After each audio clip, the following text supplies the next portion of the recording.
Hello, everybody! Live from the Xfinity Mobile Studio, this is an emergency edition of the PHLY Eagles podcast. Bo Wulf, EJ Smith, Fran Duffy, and after Jalen Phillips fled the coop earlier today for a big deal, that was a mercenary. This is a homegrown guy who is now leaving Philadelphia. Nakobe Dean signing with the Las Vegas Raiders to join Quay Walker. EJ, what do you make of it from the Eagles' perspective? Yeah, it's a move we expected. It's definitely, somewhat of a foregone conclusion that Nakobe Dean would wind up elsewhere because of the fact that the Eagles are well situated at linebacker with Jihaad Campbell and Zack Baun, but still a significant loss for the Eagles defense. I remember having conversations in Indianapolis with people about how important Nakobe Dean was, not just for the Georgia players. I think that it's obvious that he has a strong collection or a strong connection with, the contingent of, Georgia players on that defense, but really just the group as a whole. You think about how much better that group played once he got back from the injury last season. So again, that may be something that we are shocked to find out that he is signing elsewhere, but still a significant departure on a day that has already had a significant departure for the Eagles defense.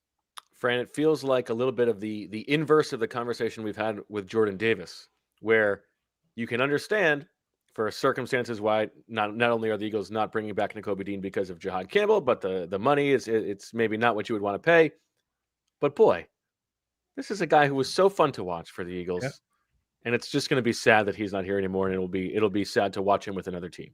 Yeah, but I said it earlier on the show. The moment they drafted Jihaad Campbell, this was in the cards. Like, we knew that this was a likelihood, not even like a possibility. Like, we knew this was a likelihood that you were moving on from Nakobe Dean. Now, what we didn't know was what Nakobe would look like coming off the injury, and I'm sure they didn't quite know what Nakobe Dean would look like coming off the injury from a year and change ago. But I think at the end of the day, good for Nakobe. He's able to cash in. He gets to pair up with another former Georgia Bulldog out there. We talked about who would get more money earlier today, and it ended up that Quay ended up getting a little bit more money, but that the guys would be together out in the desert in Vegas. So good for him with reuniting with a friend, but and also cashing in. Big Chicago Bears note here. I mean, vibes for me, where it's with the TJ Edwards, Tremaine Edmunds. They signed both of them. Edmunds gets the big money, but Edwards is the one who's going to stick around and is going to be the better player. That's what's going to happen in Las Vegas if Nakobe Dean stays healthy. It does feel like they've taken a page from the Eagles book and just take guys from that Georgia defense. And it's something you mentioned earlier, Fran. The Raiders have some Eagles DNA in their front office with Anthony Patch and Brandon Hunt. Brandon Hunt. I was going to say, why is his name escaping me? And I very quickly went through their roster from last season. Do you know how many Eagles players, not just Eagles players that have been on the Eagles roster since the 2020 season? How many players do you think the Raiders had on last year's roster that had that crossover? Do you count guys who were in camp? Does Marcus Epps count? Guys on the practice squad count. I didn't count guys who were in camp. Guys who finished the season on the Raiders roster. Kenny Pickett. Mm-hmm. Thomas Booker. Yep, 2. Kenny Booker.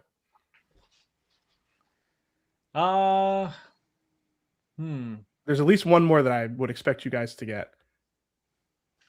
Someone who I think Bo's been a fan of this guy. A safety. Elijah Riley.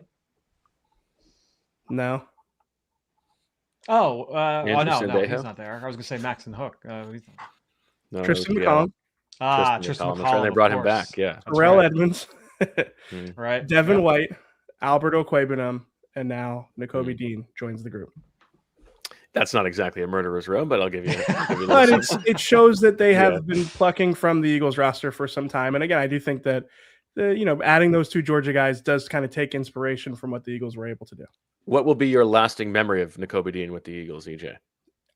Selfishly, from a personal standpoint, he was great to cover. He's a really, really intelligent guy. Obviously comes from the engineering background at Georgia and was always very refreshing to talk to after games or during the week. And, I think that was a window into how his teammates felt about him. There was a lot of affection and appreciation for who he was as a person. Again, sort of a unique personality in some ways because of how he could be brutally honest and kind of had a very unique worldview at times. But no, again, for me, from a personal standpoint, I'll miss covering him first and foremost. Obviously him as a player is its own conversation, but the person is who I think I'll miss. How about you, Fran? For me, it's watching a player who had physical limitations, but who maximized every ounce of talent that he had in his body. Like that's kind of how I look back at Nakobe Dean, and how I currently look at Nakobe Dean is that is he the biggest? No. Is he the fastest? No. But he is going to play his what off, and he's going to see things really fast. He works high speed internet, and he's going to flow to the football. He's going to play through contact. He's tough as all get out. You love that, and he was a joy to watch. He was a joy to study. To me, like it's a loss, but a expected one for sure.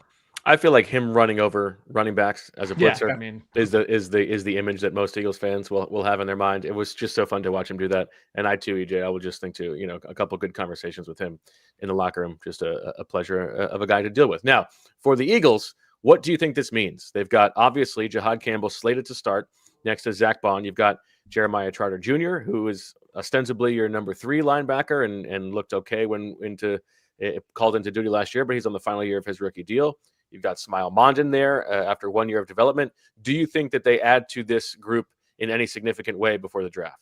Not in a significant way, not in a way that would block Jihaad Campbell from stepping into a starting role here. I think, that is something that Howie Roseman has talked about, the fact that he called it unique, the situation that Jihaad Campbell went through his rookie season. And I think the belief, it's ironic because the belief that Howie Roseman had in Nakobe Dean, before he really took off in his career, I think is now sort of, emblematic of how they feel about Jihaad Campbell, if not more so with Jihaad Campbell, where they have they feel strongly that he's ready to step into a starting role. It's why they find themselves here with Nakobe Dean signing elsewhere. So yeah, for me, this is this clears the pathway for Jihaad Campbell's career to kind of get back on the trajectory that we expected it to go on when he had a really promising training camp and a really promising start to the season. I think, it's important to remember that Nakobe Dean took that job over not because of the fact that he was, taking over for a struggling Jihaad Campbell. It was because they couldn't justify keeping him off the field, but at the expense of Jihaad Campbell, who was also playing well. So I don't think that they really need to reinforce their linebacking core too much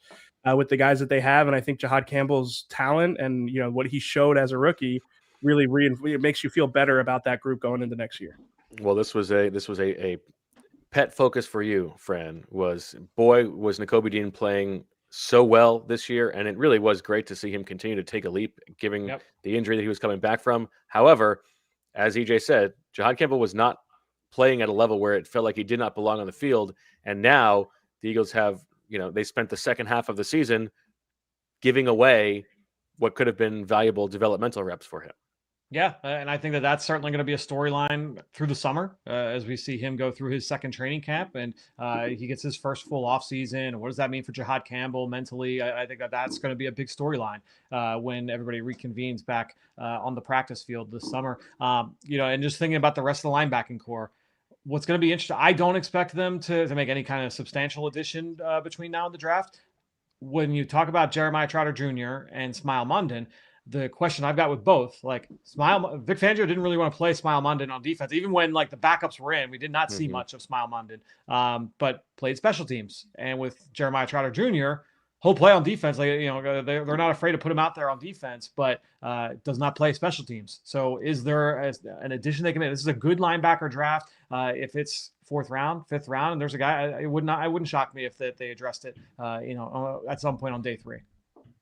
Well, your team's starting lineup may change, but the price of your internet will not. Check out the 5-year price guarantee from our friends at Xfinity. EJ, a couple other little things that are happening at the moment. One is, we should note, given all the turkeys you two threw at the idea of Nakobe Dean going to the Dallas Cowboys, that he is not going to the Dallas Cowboys. Yeah, I think that there's probably a silver lining, no pun intended, with the Cowboys colors there, that he didn't end up in division. Because I mean, listen, obviously he ends up with the Raiders, also a silver team. I was going to say, that works both ways. Yeah, the dual meaning there. I can tell you the Cowboys' interest was real. So, I think the Raiders probably, we didn't get to the terms on Nakobe's deal. And I had him. Yeah. So it's reportedly a 3-year deal worth up to $36 million with $20 million guaranteed. So what's that? 13 million per, 12 million per. I was close. Gotta get that out. Math. So yeah, I think, Raiders probably came in a little bit stronger than where Dallas was at. That's interesting. I saw Kenny Pickett to the Carolina Panthers. That's a big one. And then there was Didn't one he other sign one for that more than happened you would have just before. expected too? It's like 7 or something like that. Oh, Rashid Shaheed, unfortunately, goes back to Seattle for $351, $1 million less per year than the number I had in my prediction from today. Unfortunately, You're still waiting on the That's Raiders as well. The brutal. Raiders have been very active. They're I still waiting on know. that second offensive I line. know. I need It that feels other like that's offensive probably not lineman. coming. Yeah, So that's possible. 17 a year for Shaheed. Yeah, and I had it at 18. I thought it would have been a little higher. Yeah. I do kind of like what the Raiders have done overall. I didn't love every move, but in totality, nothing. I think in terms of the day's big spenders, I like what they did more than the Titans. Yeah. And look, anytime you can recreate the 2024 Giants, you got to do it. I mean, unbelievable work out of them. I mean, we kept joking about it, but no wonder Brian Dibble left if he was going to be given full personnel control. All right. Anything else on the expectations for the Eagles? What comes next? We said at the end of the show today, the 3-hour show, that our expectation was the first thing to happen would probably be Nakobe leaving. Nice job by us. What do you think is next? It's a good question. I mean, Reed is the one that's front of mind, but that safety market's so crowded. I'm not sure it's imminent. I'm not sure it's something that I would expect. I feel like it's right dwindling away. Already pretty quickly. What's that? I think it's dwindling pretty quickly. Both safety and tight end are now. There's like 3 guys left. I think it's possible the Eagles bring back one of those guys. Well, that's why I was going to bring that up. Is it more likely for a Dallas Goedert announcement versus a Reed Blanket? I think that it's just more willingness on both sides for Reed, so that's what would give me the edge that would happen first. That'll be interesting. All right. How did you feel since we're talking about tight ends? How did you feel the K. Dotton numbers? How does that affect didn't see the final number? What are they? I think it was 10 million per. Okay, that's about what I expected. Yeah, I thought it was going to be more. Yeah, but where do you think that puts Goddard? About that. I think the Eagles do that. Does Dallas though? Is the thing. Yeah, but I mean, if that's the market, that's the market. Okay. I don't know. Yeah. All right. Well, we have the news. Nakobe Dean leaving the Eagles to go to the Las Vegas Raiders. Eagles fans can understand why he is leaving, but they will miss Nakobe Dean. Nevertheless, a high impact, high character, high impact, high effort player for the Eagles over the past 4 years. But now it is Jihaad Campbell's time alongside Zack Baun for Vic Fangio's defense. For Fran, Duffy, and EJ Smith, I'm Bo Wulf. Thank you for watching, everybody. We will see you probably in a little bit next time for an emergency podcast. But as always, we love you.